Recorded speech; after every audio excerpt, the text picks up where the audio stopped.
আগামীকাল বিকাল 3টায় শুরু হবে আইপিএলের মেগা নিলাম। বাংলাদেশি কোন কোন ক্রিকেটার আছে এই নিলামে এবং কাদের কতটুকু অভিজ্ঞতা আছে চলুন তাই এক নজরে দেখে নেওয়া যাক। আইপিএল 2025 আসরের নিলামের জন্য নিবন্ধন করেছিলেন 1,584 ক্রিকেটার। যাচাই বাছাইয়ের মাধ্যমে টিকেছেন 574 জন, বাকিরা ছাঁটাই হয়েছে।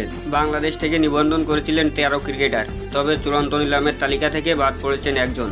নিবন্ধন করা 13 জনের নাম প্রকাশ না করায় জানা যায়নি কে আসলে বাদ পড়েছেন, তবে যারা টিকেছেন তাদের তালিকা প্রকাশ করা হয়েছে।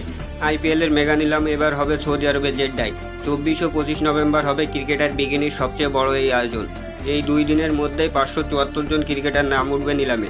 আইপিএল খেলার অভিজ্ঞতা আছে বাংলাদেশি 3 ক্রিকেটার সাকিব আল হাসান, মুস্তাফিজুর রহমান ও লিটন দাসের। আগামী আসরের চূড়ান্ত নিলামে 3 জনের নামই থাকবে। চূড়ান্ত নিলাম তালিকায় থাকা বাকি 9 জনের অবশ্য অভিজ্ঞতা নেই, তবে আইপিএলের মতো জমজমাট টুর্নামেন্টে খেলার জন্য মুখে আছেন তারা। এই তালিকায় থাকা ক্রিকেটাররা হলেন রিশাদ হোসেন, তাসকিন আহমেদ, শরীফুল ইসলাম, তাওহিদ হৃদয়, মেহেদী হাসান মিরাজ, তানজিদ হাসান, মেহেদী হাসান, নাহিদ রানা ও হাসান মাহমুদ।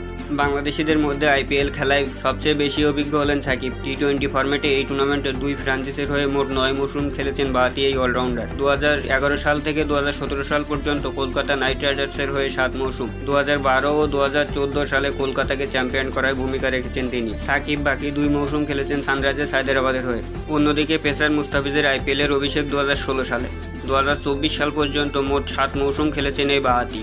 প্রথম 2 আসর খেলেন সানরাইজার্স হায়দ্রাবাদের জার্সিতে, এরপর মুম্বাই ইন্ডিয়ান্স ও রাজস্থান রয়্যালসের হয়ে খেলেন তিনি। 2022 ও 2023 মৌসুমে মুস্তাফিজ ছিলেন দিল্লি ক্যাপিটালসে। সর্বশেষ 2024 আসরে মহেন্দ্র সিং ধোনির চেন্নাই সুপার কিংসে।